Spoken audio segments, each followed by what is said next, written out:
Hello again, everybody, and welcome back to another exciting edition of Out on That Line. I'm Alex, joined, as always, by my co-host, Geoff. Geoff, how you doing tonight?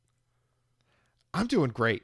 That felt good. Did that feel good to you? That felt pretty seamless. That we need to do that more often. Maybe we just need to trade off, because that was just a really nice, sweet, like dulcet way to come onto the pod this week. I got to tell you, I felt like I was floating above my own body when that was happening. Like, my consciousness went away. I had the ego death, and all that was left was the intro.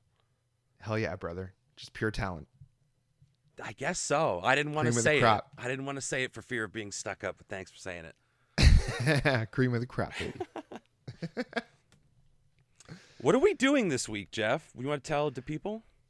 Well, it's one of our special edition episodes because if you follow the same people that we do, and I'm guessing if you listen to this podcast, that you do, Rolling Stone redid their 500 greatest songs of all time list, and they just released it, a week and a half ago? Something like that. Yeah. So naturally, we got some things to say about it. We did the episode about the 500 greatest albums of all time.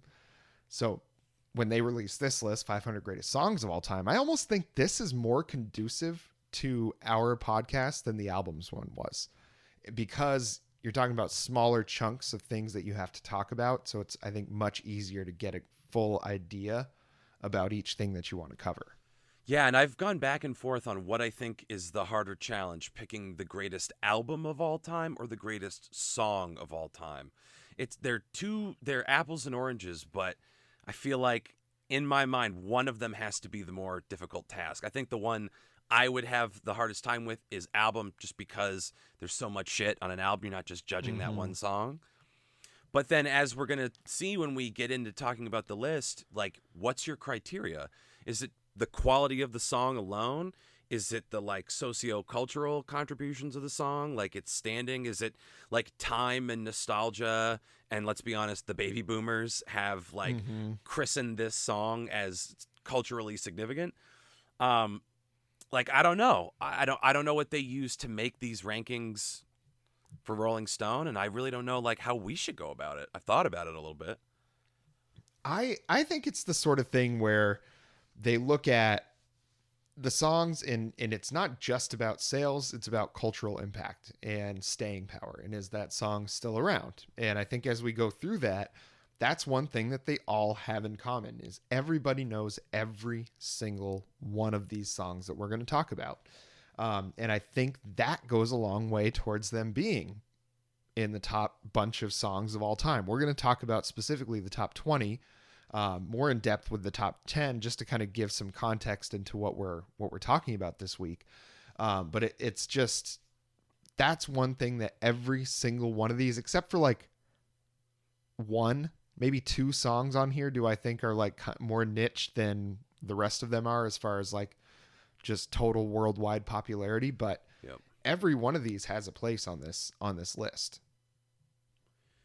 Yeah. I would say every one of them has a place on the 500 list. I vehemently disagree with the placement / inclusion of a couple of these, which we'll get into. Yes. Yeah.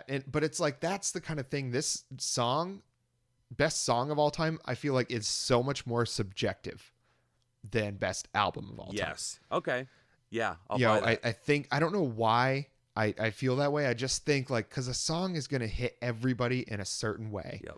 In order to sit and listen to an album, it's like, I'm not going to sit and listen to a whole album if I'm not in the mood for it. Like, you know what I mean? It's like, if I can't sit and listen to it all, I'm not going to even put it on. So it's like, but songs, you hear those on the radio, you hear those everywhere. You can hear one song at a time in so many more places than you can hear a whole album at a time. So I feel like you're already going into an album with a more positive mindset than you would on average any given single song, because you can encounter those in so many more places than you would an entire album all the way through. And so I think that makes it more difficult, because you're talking about, this is so much more emotionally based than it is like kind of quantifiably based, and where you could actually use like numbers and a lot more factors into deciding album to album versus song to song. I mean, I think you're absolutely right. I think this is like the big exercise in subjectivity. And I had an interesting conversation with a friend of the pod about that very thing the other night, because this person would not account for subjectivity and was making wild blanket statements as though they were objective fact. I won't name names, but it blew my fucking mind. So I feel like that goes without saying. This is a caveat for this episode. Like, you and I are going with our subjective taste and subjective opinions. There is no right or wrong. There is only debate. So I think you're right. Yes. It's the exercise, the ultimate exercise in subjectivity. Yeah. And so why don't we jump right in here? I think this is a great one to start off with when we're talking about an exercise in subjectivity. Number 20 on the list of 500 greatest songs of all time is Dancing on My Own by Robin. Now, I wonder if we're going to have opposite viewpoints about this. So Okay. How do you feel about this one? You want me to go first? Yes. Okay. At first glance, I was fucking flabbergasted that this was number 20. I was like, I can see it on the top 500, sure. Mm-hmm. But it cracked the top 20? I don't believe my eyes. And then I was like, well, I'm going to listen to every song on this list, obviously. Mm-hmm. So, and I'm going to start from 20 and go to 1. So that came up first. And I had to play it 2 or 3 more times because it's just such a fucking rip-snorting banger of a song. Yes, it is. So I fully endorse Robin Dancing on My Own at number 20. I think that's perfectly appropriate. Yes. Okay. I thought that was going the other way. No. Oh man, because this song, let me tell you, is ubiquitous. Like, you find any group of people under the age of, I mean, at this point, I think you'd safely say anybody under the age of 50 has an experience with this song in some capacity, because it plays at every single, like, between songs at every single music festival, every single concert. She performs at just about every single big music festival there is. She tours constantly. She is massive in Europe. Massive. As popular as this song is here in America, she is 20, 30 times more popular in Europe. I mean, she is a big, big deal in the worldwide sphere of pop music. Her, like Kylie Minogue, people like that are just, may not be like top of the heap here in America, but they are world class everywhere else. Yeah, absolutely. And I was thinking about the Kylie Minogue thing too. She's just out of nowhere in the U.S., like known quantity in Australia for years, and then just explodes. Yeah, and you never realize what a big fucking deal Robin is, but Robin is a big fucking deal. And I think, therefore, because it doesn't say American acts, and it's easy to think about the list from like a very Amerocentric point of view, but once you kind of get that in your head, like, well, let's think globally, let's think big picture, you get treats like this. So I absolutely, Robin may not be in America what she is in Europe, but that doesn't matter. This song, number 20, I'll rubber stamp that. Yes. Now, number 19, Imagine by John Lennon. Now, I think there's other John Lennon songs that probably should have been here instead, because I don't like this pick at number 19. I don't like Imagine, but I understand that it is a culturally significant song that means a lot to a lot of people. Our fucking high school disciplinarian principal, whatever, had a poster with John Lennon's face and the lyrics to Imagine on it. Well, there might have been some other things that he admired about Mr. Lennon. That's all I'll say. Continue. Okay. Yeah, where was I going with this? Oh, so yeah, Imagine is very important to a lot of people. So I get that, and I knew that it was going to come up at somewhere high in the list. I would say I don't like the song. Other people do. All things being equal, I don't have a problem with it at 19. I would not put it any higher. 19 is probably an appropriate place for it. Yeah, I would have said top 50 I would have been fine with, but just think of all the songs that have come out since then. And if you know, we're not going to go way back in the list because I think we had to set a limit. Otherwise, this could just go on forever. But there's a lot of songs in the 20 to 50 range that there's a lot of those that I might say are top 20 songs, like Bruce Springsteen's Born to Run. Just saying, we got Imagine in there. We don't have Bruce Springsteen. It's like, this is America after all. I know we were just talking about we can't get too Amerocentric, but come on. Well, Come on. fuck. It's not. Yeah, it's Bruce fucking Springsteen. Him, or I would say Billy Joel. The fact that neither of them got a song in the top 20 chaps my ass a little bit. But again, subjectivity. Mm-hmm. Yeah, I've gotten so much more joy out of Scenes from an Italian Restaurant than I have. Imagine. I can't. I like when I realized Scenes from an Italian Restaurant was not in the top 20. A little piece of me died. That fucking song is one of the greatest songs ever written. So and obviously it's acknowledged in there somewhere, but not the top 20. I think is a crime. So I'm with you. I wouldn't have put Imagine this high on the list at all, but I see where the tastemakers were coming from. Yes. Now the next one, I'm just glad beat Imagine. Number 18, Purple Rain by Prince. Incredible song. That's all I'll say about this. Deserved to be higher, in my opinion. You know me, big Prince guy. If I'm going to make any argument about this song, it's going to be that it should have been higher because I'm a total fucking homer for Prince Rogers Nelson. So that is all we have to say. I'm glad it's here. Yeah. Yes. I mean, there's a lot of great songs that we're going to touch on coming up, but Purple Rain, 18's a good spot. Top 20 of all time. Not a bad place to be. Just, I think, deserved to be a little higher. Now, the next one, number 17, Bohemian Rhapsody by Queen. And I don't know if there's a more ubiquitous song on this list. And unfortunately, Bohemian Rhapsody kind of hit the same skid for me that Don't Stop Believin' did, which is it became so ubiquitous. Like, you have to watch car commercials with Bohemian Rhapsody in it.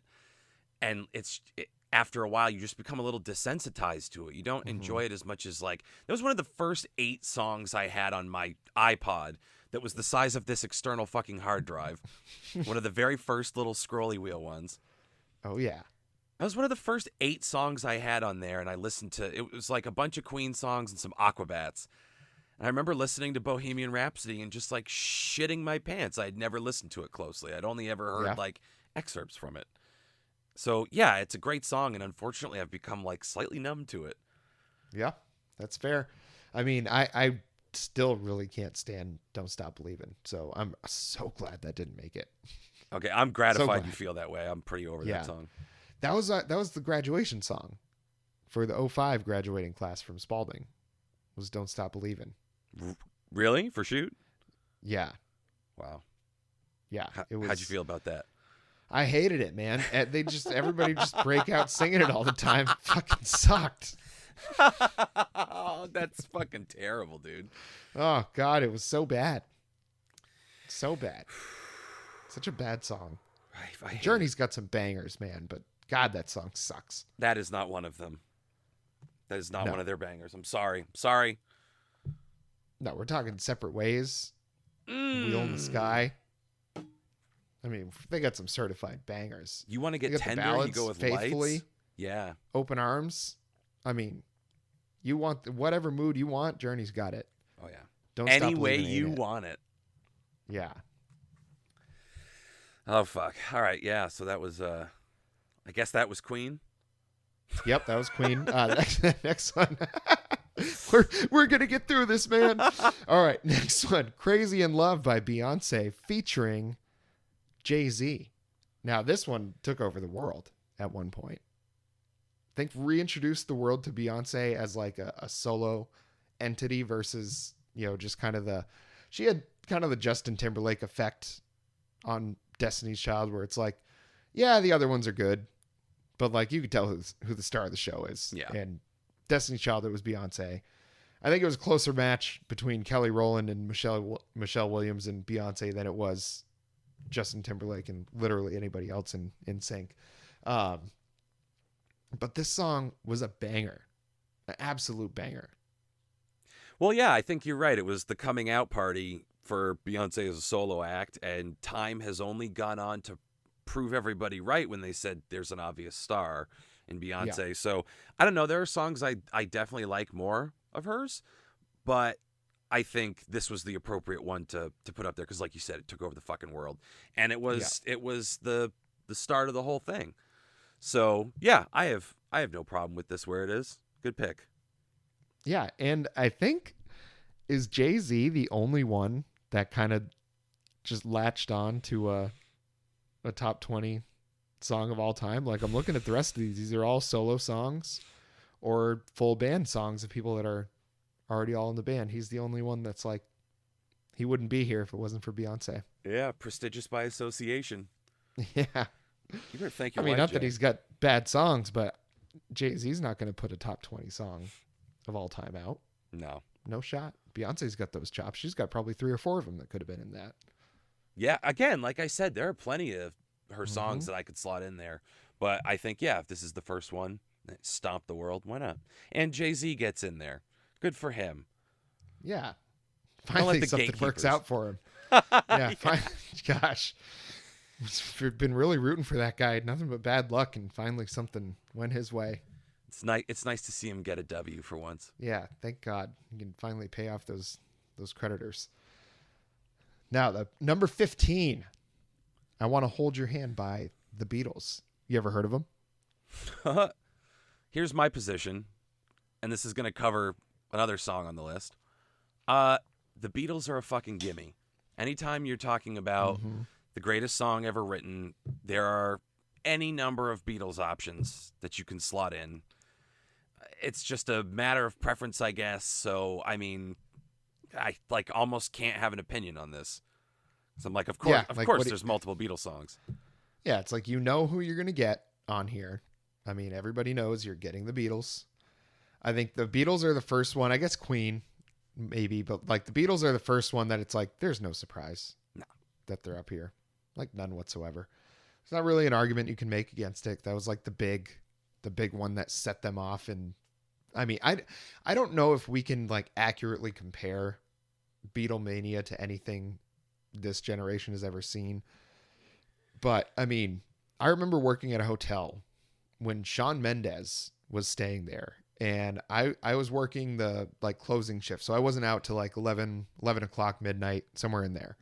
So I'd always have to do this walk around at the end of my shift just to like write down what was going on. And I found so many goddamn like teenagers, like these teenage girls, like 14, 15 years old, whatever, just like in every nook and cranny of the public spaces of this hotel. Like, I'd go into the big banquet room where we had the lights off because there was nothing going on. I'd turn the lights on. It's like roaches just scattering all over the place because they're all waiting to see Shawn Mendes. Shawn Mendes is getting that sort of reaction. Like, what was it like for the Beatles? I mean, there was nobody else. There was not a glut of pop artists. You could pick one from any genre that you want. Like, that didn't exist. Like, the Beatles were it. No, fuck no. And that's like set the bar so high. And a lot of people will argue different things. I can think of people who would formulate an argument that Lil Nas X is the Beatles. Like, again, it's the subjectivity game. People, when they imprint on something, want to believe it was the biggest phenomenon ever. And that's fine. For me, that's probably Frank Zappa, just to get him in here, because he didn't make the list. I can't believe he didn't make the list. What a travesty. His song, his 13-minute song, Dog Shit Taco, didn't make the list. You gotta be kidding me. We should cut the episode. What a crime. What a fucking crying shame. Yeah, I thought I could have sworn he was gonna be like top 3 or 4.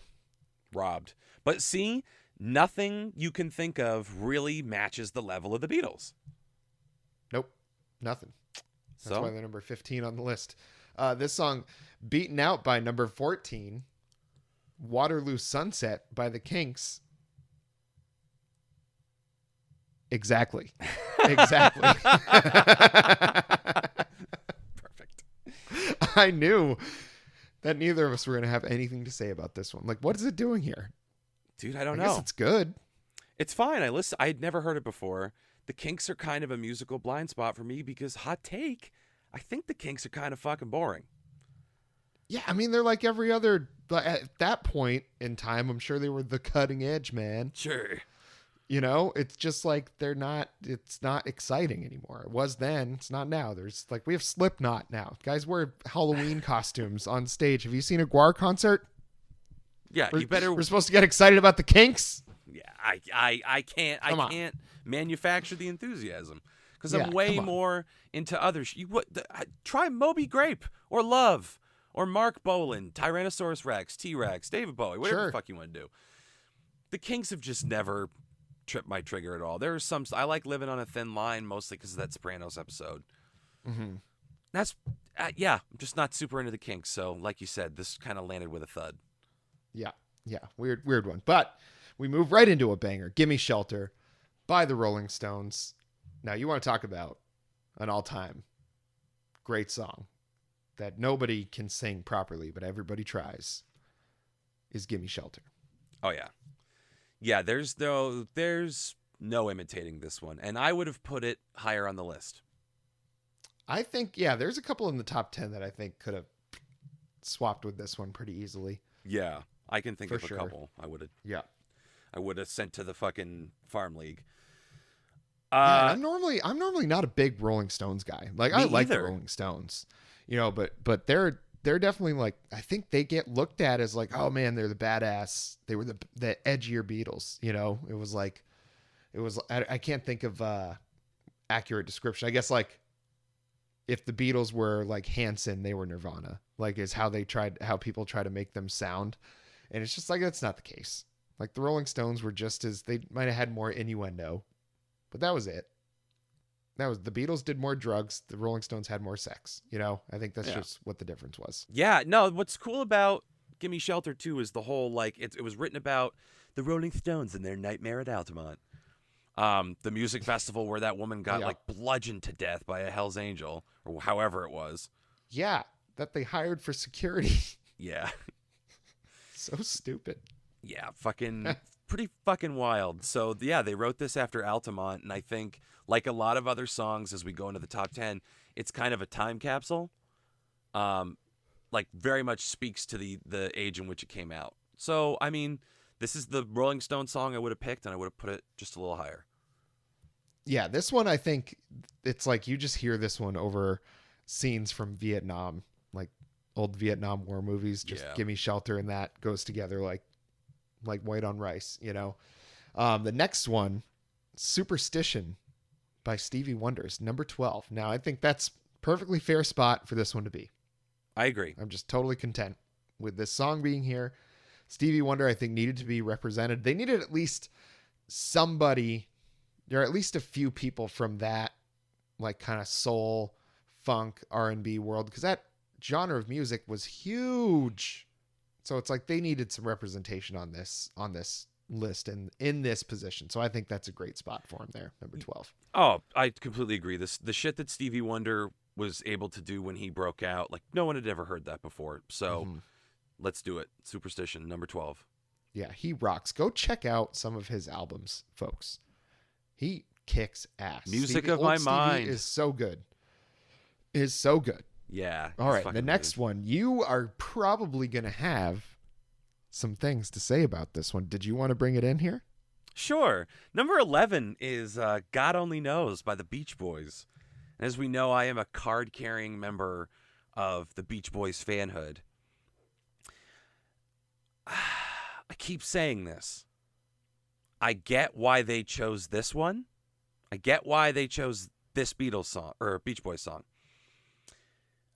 There are some I would have picked before it, and then I realized I'm like, nope, those are all deep cuts. You can't do that. You're the only one that thinks this, except for Tanner and Tyler.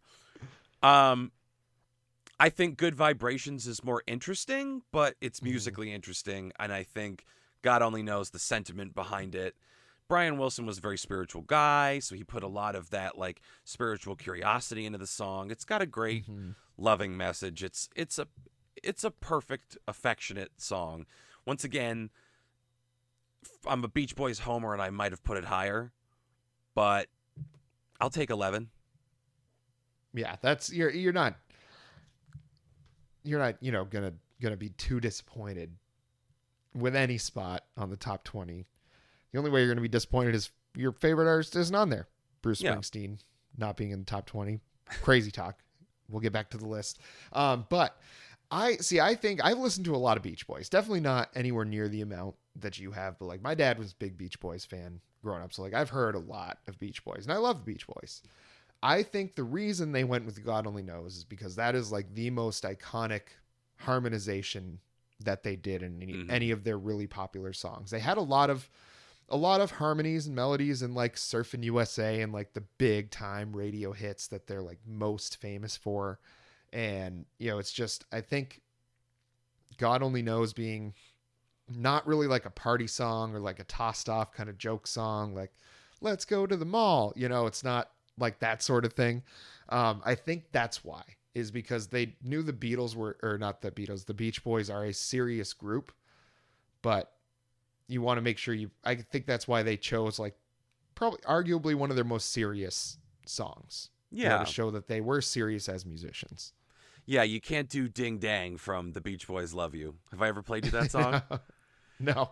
It's like 40 seconds long, and it's just ding, dang, ding, and a ding dong, while people are in the background just being like, woo! It's just Brian Wilson. Like, this is, I think it came to him while he was jerking off, and he's like, I should write that as a song, the way that I just felt, the way my little penis just felt. Yeah. It was the sound his belt was making, clanging together as he, woo! You know, did his thing. I'll send it to you when this is over. You'll laugh your ass off. I love Brian Wilson. I love the Beach Boys. You're totally right. This is the iconic harmony. This was the one to go with. The question I have for you real quick. Mm-hmm. What kind of, was your dad into the Beach Boys, like past Pet Sounds? No, he Okay. was like early Beach Boys, like Okay. Surfing USA, you know, like, hey, we're all getting in the car, going to California, gonna find me a girl. You know, it was much more that era of the Beach Boys. I don't think he got into the real like introspective love songs. I think Pet Sounds was probably where he checked out. Okay. Yeah. I don't know. Maybe a long-term project to get your dad to listen to some more Beach Boys, expand his horizons. He might. I mean, I think it was just like the nature of the time. Yeah. Was he listened to the Beach Boys when they were, because when did their like Surfing USA albums come out? Christ, the 60s. Yeah. So, I mean, my dad was born in 49. So it's like if they were the 60s, that was right when he was a teenager. Yeah. You know, so like that's why. So he like probably got into that because it's like, oh, this is the party music. And then as he got older, then it was Led Zeppelin and the Beatles.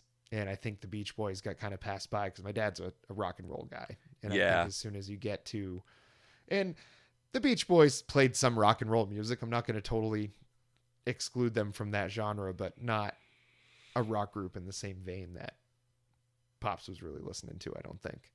No, yeah, I would agree. Even when they're doing rock and roll, it's got kind of a wholesomeness to it that you kind of want some stank on your rock and roll. So I'll accept that from Papa Bob. Yeah, but I think a good spot because the Beach Boys, definitely one of the most iconic groups ever, at least in America, probably in the Caribbean as well. Down in Kokomo, at least. Yeah. But at number 10, and this one may be controversial. I don't think it is. Hey Ya by Outkast. Number 10 song of all time. I thought about it and it's like, really? Hey Ya? But it's like, I think it belongs there. It's another one you got to think about for a minute because I did the same. I did a double take and it wasn't like out of outrage. I was just like, wow, really? But then you listen to it and you realize like when it came out, we were around when it came out. And you remember this was another song that took over the fucking planet. Mm-hmm. And there is a song coming up that was given the distinction of being a very future-forward sound. Both the artist and whoever was writing the blurb on the Rolling Stone website gave this artist a lot of credit, saying it was a future-forward sound that still sounds future-forward today. That's a huge compliment. I would give that compliment to Hey Ya. Yeah. I think that's a song you can listen to today that is not dated in any way. It moves along. It's got the floating, like the free-floating age thing that like the Simpsons have. They never get older. You know what I mean? Yeah. I would argue that's all of Outkast. Like I've listened to a lot of Outkast in my life. I mean, the Stankonia album is one of the most incredible hip-hop albums I've ever heard in my life. Yep. Aquemini, same thing. You know, it's like AT Aliens. I mean, they have like certifiably masterpiece songs. I mean, it's just they are that good. They have been forever, and they don't sound like anybody else. So I think you're right in saying, like, if you've never sounded like anybody else, and nobody else sounds like you still sound like the future because nobody else is caught up yet. And I think that's a really cool thing. And I mean, I think Outkast deserved a spot somewhere high up on this list. I'm honestly a little surprised they ended up at 10, but I'm not mad about it. No, and honestly, like, bringing people into the top 10 with this song, I think is great. I'm totally behind it. Now, the next one I think is based on extreme recency bias is Fleetwood Mac's Dreams at number 9 of all time. I don't like this pick. I like a lot of other Fleetwood Mac songs before it, and I don't know that I'd put any of them in the top 10. No, I don't either. And I think there's probably like at least 5 Fleetwood Mac songs I like way before I like Dreams. Yes. And I don't know if Fleetwood Mac ever came out with a song that deserves to be this high. Nope, I don't think there's one that goes in the top 10, and that's from a Fleetwood Mac guy. Yeah, I mean, big time Fleetwood Mac guy. Rumors is, you will get no argument when you talk about best albums of all time. Like, wherever you want to put Rumors, I'm not going to argue with you unless you start putting it down too low. But it's just, I don't know if singles wise, Fleetwood Mac deserves to be there. Yeah, nope, I would agree. Yeah. All right, the next one. Missy Elliott, Get Your Freak On. Now, was this the one that was the Future Forward? Yes. Missy Elliott got 3 songs on the top 500 songs of all time. I'm not surprised. I am. I cannot believe that Get Your Freak On is number 8. I can't believe it. That I'll agree with. I've never liked that fucking song. I don't think it's that quality. And this idea that it was future forward and still is future forward, I personally have a big problem with. I think that's horseshit. And I think the fact that the Blurb said it, and the fact that Missy Elliott and Timbaland have said it about this song, like, we were creating some shit from the future, like, just being up their own asses, much like number 4 on this list, which we'll get to. Just like totally, like, when you hear the artists just talk about things and just being totally up their own ass, it puts you off your lunch. So all of those elements conspire to make me hate this as the number 8 pick. Yeah, you know what? I got to tell you that I think I liked 20 through 11 in general more than I liked 10 through 1. I would have to agree. Yeah. Because, I mean, I'll agree with you on Missy Elliott. I love Missy Elliott. I love this song. I don't have a problem with Missy Elliott. I don't think it's top 8. And I said I understood because I think it does deserve a place on the top 500. I think that song is massive, Yep. And I think that, again, is like the cultural impact and staying power matters. And Missy Elliott still matters in music because of what she did. But yeah, I don't know about number 8. Now, I do agree the next one, number 7, the Beatles. I agree the Beatles deserve to be in the top 10 with something. I don't know if it's Strawberry Fields Forever, which is what they're there for. Geoff, do you mean the song Something, or something as in another song? I mean, something would have been better here. See what I did there? Yeah. Yeah, I mean, again, it's like we said, you can pick 1,000 different Beach Boys songs and plug them in. I know there's not 1,000. And I guess, like, they landed on Strawberry Fields somehow. I don't know. I don't know what I would have done instead, but sure. Maxwell Silver Hammer. Fuck it. Why not? Yeah, get real. And the thing is, so, like, that's not even a deep cut. Because anybody that knows about the Beatles, like, it's not like they're releasing new music. If you wanted new Beatles, you just found stuff you haven't heard yet. So, like, everybody knows what Maxwell's Silver Hammer is. So, while us Beatles fans might say, like, oh, I bet you don't even know what Maxwell's Silver Hammer is, and everybody else is probably going to say, yes, we do. So if you're talking about the Beatles, they know who they are, and they've gone through the same time loop you have. And it's such a stupid, catchy song. John Lennon referred to it as more of Paul's granny music. And like the anvil and shit like that. It's corny as shit, but try getting it out of your head. Yep, exactly. That's the power of the Beatles. That's the Beatles in a nutshell. Try getting it out of your head. Yeah, I would have put Norwegian Wood There you go. Me personally. Nice I like accessible track. Yeah. My preferred Beatles is the weird Beatles. So like Rubber Soul, even Sgt. Pepper's. I mean, when they were clearly on drugs, that I'm in. The I Want to Hold Your Hand shit, no thanks. Revolver's fucking. Yeah, great album. Revolver's my great, shit. Yeah. When they started getting a little funky and a little weird, started doing some drugs, that's when I feel like I really kind of came into my own as a Beatles fan. Yeah, definitely. Yeah. And to all you out there, if you feel like you've got hidden potential you need to unlock, maybe you should think about doing drugs. Yes. Can only help. We officially don't condone that joke. Take it up with our representation, Mr. Tanner Acevo Esquire. Yes.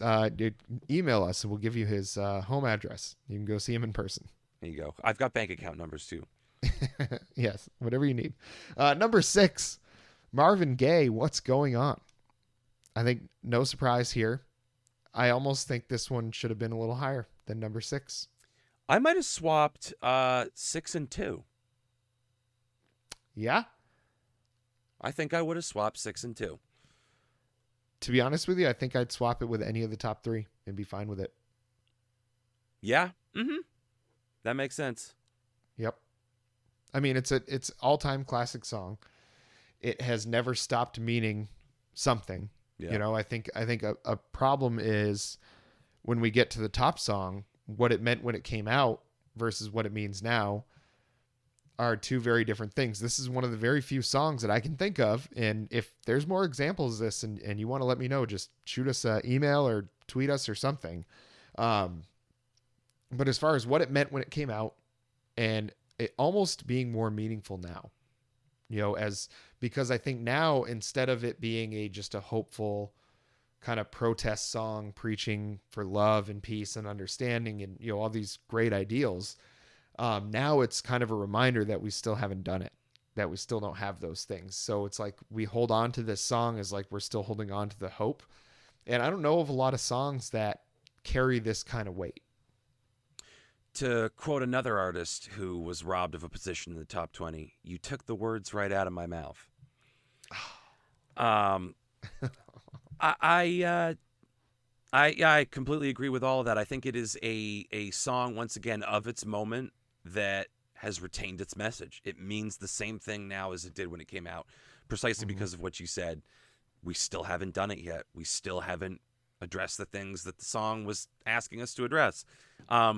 Whereas number 1, I think the meaning has changed several times as time has gone on. Wouldn't you agree? Yes. Yeah. Yes. I still think a meaningful song, but I think it does not, because of how upbeat it is, and we'll get to it. We're not going to spoil it. Stop asking us to spoil it, people. We're going to get there, okay? But I think that song is a much more upbeat, danceable song, and therefore enters into a lot more of the public sphere. Yes. Than What's Going On does, because of its very direct and very clear and very specific subject matter. I think that's why this one hasn't been bastardized, while the other one I think has suffered that fate a bit. Yeah, nobody's dancing to What's Going On at weddings. No, maybe a funeral. That's very true. Do you dance at a funeral? I feel like you don't dance at a funeral. That was a terrible thing to say. I don't know. If it's like an Irish wake, you dance. That's true. You also get pissed drunk. You sure do. You get into a loud argument with someone you're definitely sure is a hooker, but you just don't have the courage to call them out. So you and Rory are both Irish, right? Minimally. I'm minimally. He's probably more. Well, Fitzgerald, I feel like he's got to be. He's a good Scotsman. Well, I guess it'll be his Irish wake then that we get to sing all those police songs from The Wire. Oh yeah. Yes, absolutely. Yeah. I'm a freeborn man of the USA. Who are those guys? The Pogues? Yeah, Rory would love that. If his last moments on Earth are spent, and not like he's aware of it. He'll be watching from below, I would assume. Yeah. His last moments of consciousness of what goes on Earth, it's gonna be us treating him like a deceased policeman. We just have him laid out on a pool table with an American flag folded on his chest. Terrari, a true Tanner's American just outside hero. puking on the street corner. We've all got fake guns for some reason just to feel more like we're cops. Just the revolvers, like the old style, like 38s. Oh, yes, absolutely. Let's go super Little antiquated snub nose. Yeah. I think the best thing we could do for Rory is like start his Irish wake before he's completely dead, so he can see a little bit of it, So that he can know that he's loved and criticize us Exactly. one last time for not doing it well enough. and hopefully someone will use him as a urinal right as he goes. Just not on his beer. No, don't take a sip out of his Something beer. has to be left sacred here. Oh, well, where had fun were here. we? Smells Like Teen Spirit. Number 5 by a little band you may have heard of, Nirvana. And this one kind of like kicked the door in for an entire genre, an entire generation of rock and roll music. So I think absolutely deserves its spot near the top here. Yep, I'm a big grunge homer, and I think this is absolutely something I would put inside the top 5. And Yes. I think considering what's on here, I might have slid it up a little more. Yeah, I mean, given that it's the cultural, because it's now, when did this song come out? 89, 90, 91? When did this come out? 91, I'm fairly certain. Okay, so think of that time. Like, that was the same kind of shit, like when Jimi Hendrix burned his guitar on stage. You know, that's the kind of shit that, like, that's like what Nirvana did with this song. Where it's like we had the hair metal with these big, bright choruses and all these, like, big riffs and huge built for arenas kind of rock and roll, and then you got Nirvana. Like, first you got Guns N' Roses, which kind of like was the first death knell of like the hair metal generation, because it was like these guys were just pissed off doing a lot of drugs. It was not about the glamour of it. It was just like, let's get fucked up, play some rock and roll. And then you got Nirvana, who wanted none of the fame, none of like the notoriety. All they wanted to do was talk about how pissed off they were and just like make their music. And, you know, there wasn't anybody that had done something like that until, you know, since people like Jimi Hendrix, or when Eddie Van Halen first started doing his thing with the crazy guitar theatrics. And, you know, it's just like nobody else had done that sort of thing. And that song just absolutely kicked off. I mean, we don't have Soundgarden. We don't have Pearl Jam. There's so many bands that Alice in Chains, there's so many bands that we don't have if Nirvana never blew up with that song. Well, think about if you cut grunge out of the timeline, you pruned it from the timeline, and like you said, the hair metal acts had to transition some other way. They didn't make a graceful transition through grunge, which took some of the like original harder elements and made them even harder and got rid of all the like completely oblivious theatrics with the, you know, the bandanas and the eyeliner and the leather pants and stuff. Went in the complete other direction. This was just like gutter rock. Grunge, like it's dirty, it's filthy, it's unfiltered, it's totally raw, just like the way they made the demo for this fucking song. Like, it was like an unlistenable piece of shit they made in a barn. It was so lo-fi it hurt. So like that's a DIY aesthetic that I love, that became a fucking total phenomenon. So you gotta give the devil his due. Yeah, talent finds a way. And I think with Nirvana and Kurt Cobain, talent found a way. And, you know, clearly he had his demons and couldn't handle that level of fame. But man, talk about getting shot out like a cannonball with your first single and Smells Like Teen Spirit, and then doing the MTV Unplugged, which is one of my most highly recommended Nirvana experiences.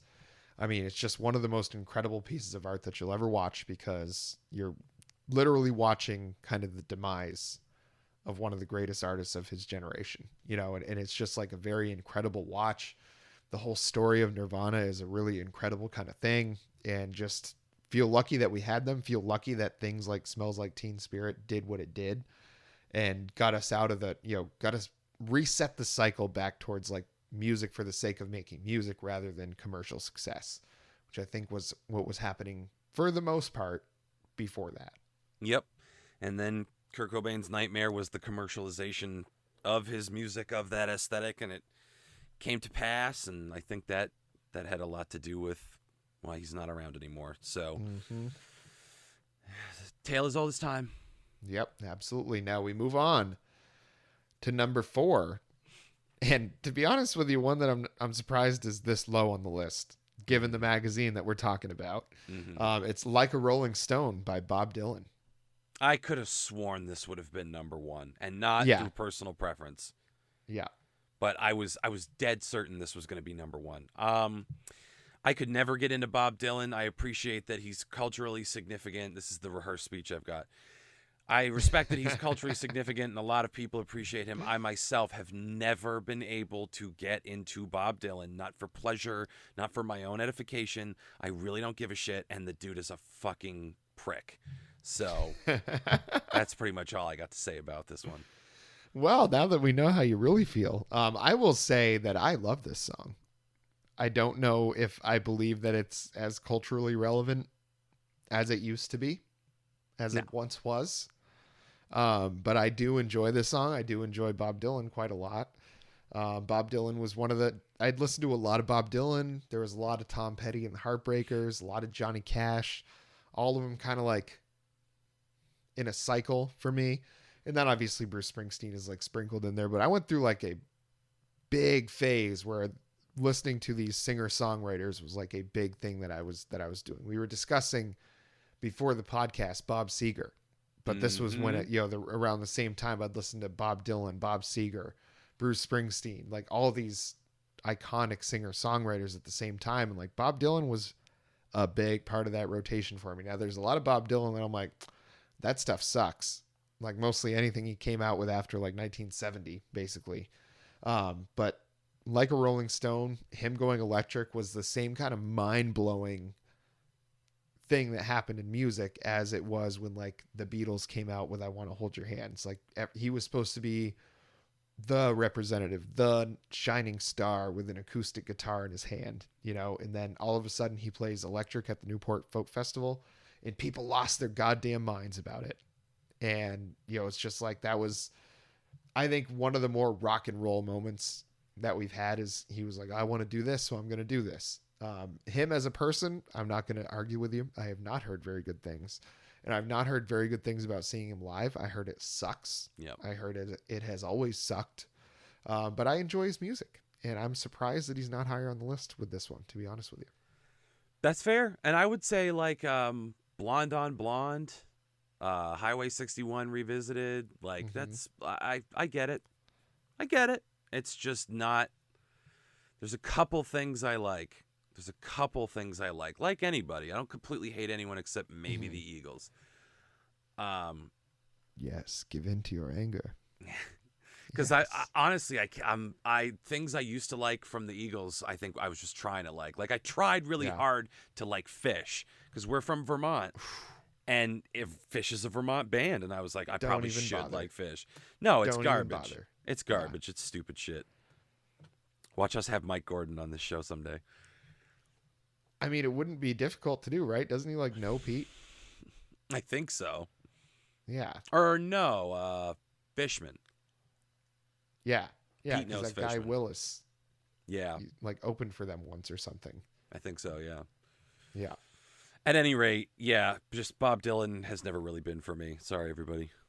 Fair enough. The next one, I think might be like the biggest surprise on here for me as far as where it is.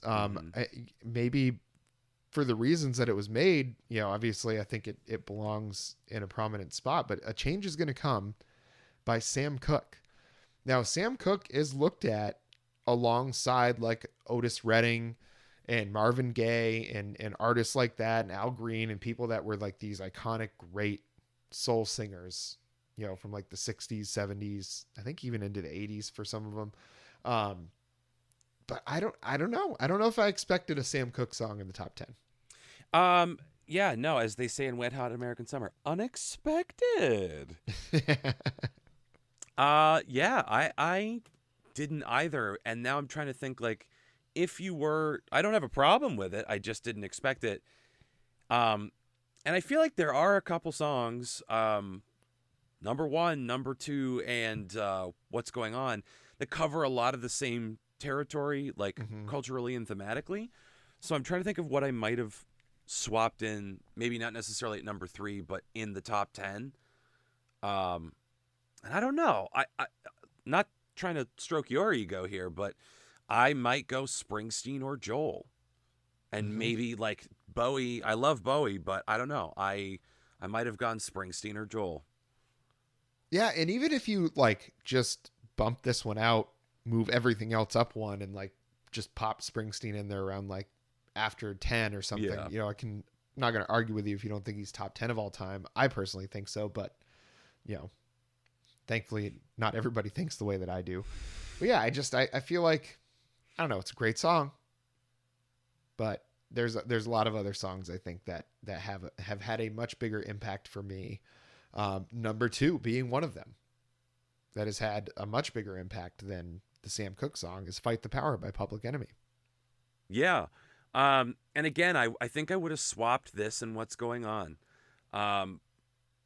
For no other real reason other than like the staying power of What's Going On and Marvin Gaye and the message there and the time in which it was made and the fact that the album was ranked number 1.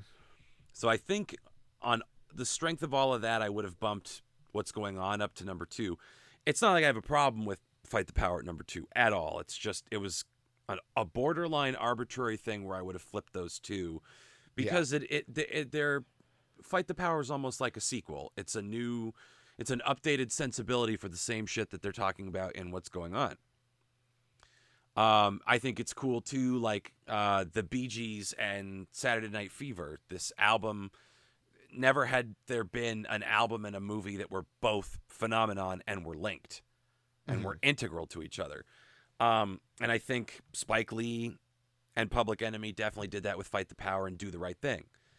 I mean, Do the Right Thing is a very different movie without that song. And that song is a very different thing without the Spike Lee machine behind it. So all of that is to say, yeah, ringing endorsement. I might have done an arbitrary flip, but either way. Yeah. I think it's the same sentiments as like What's Going On, but I think the anger about the amount of time that's passed since What's Going On and still nothing has changed, you know, that anger kind of manifests itself in Fight the Power. You know, I think it's a great progression. You know, it says it's, you know, kind of screaming like, you know, we asked before, now we're demanding, you know, because what's right wasn't granted, and now we have to demand it. Now you've brought us to this point, you know. So I think that song rocks. I mean, I love Public Enemy. I think Flavor Flav in recent years has been a douchebag. But what he did with Chuck D in those early years and really throughout the 90s, I think it was a really, really important part of rap music. You know, they brought they kept it grounded, I think is the important thing that they did, is instead of it being about, you know, how many cars you have and all this kind of stuff, like they kept it much more grounded about real human issues. And it allowed, I think, them and artists like them allowed rap music to retain its credibility as a true form of music, allowing the others to really explore, express themselves, find like new directions to push it. And I think Fight the Power is one of those like kind of like cornerstone rap songs where it's like, that's one of the most important ones for a reason. The power of the lyrics, the power of the beat, you know, all of it came together to make an absolute classic. Yeah, say no more. In fact, you kind of convinced me not to flip 2 and 6 as a logical progression, one of the other. Yeah, no, okay, I take back my flip. All right, look at this. Look at that. Making strides here on out on that line. That's discourse, baby. That. Well, I'm interested to hear your thoughts on number 1, RESPECT, find out what it means to me. It's Respect by Aretha Franklin. Number one song of all time. I love Aretha Franklin. I love Respect, even though it's another kind of ubiquitous song. I wouldn't have put it as number one. And I think it's because of what we touched on earlier, which is the meaning has gone through so many different changes. Mm-hmm. And at this point, I think the original meaning is lost. And that doesn't make it a bad song or not worthy of inclusion. But I think it has really taken a hard turn into ubiquity, which is kind of the opposite of a recency bias. It's like an antiquity bias where it's like, oh, this is a song that like never stopped being a real rockin' song. And that's fine. That's a fine component of it. But that's basically what it is at this point is it's in everybody's muscle memory. You know what I mean? Mm-hmm. Yeah, does that make it good? Every or does that... single wedding. Yeah. Every single wedding, every single like large company function, because it's just like an easily digestible song. You don't even have to think about it when you hear it.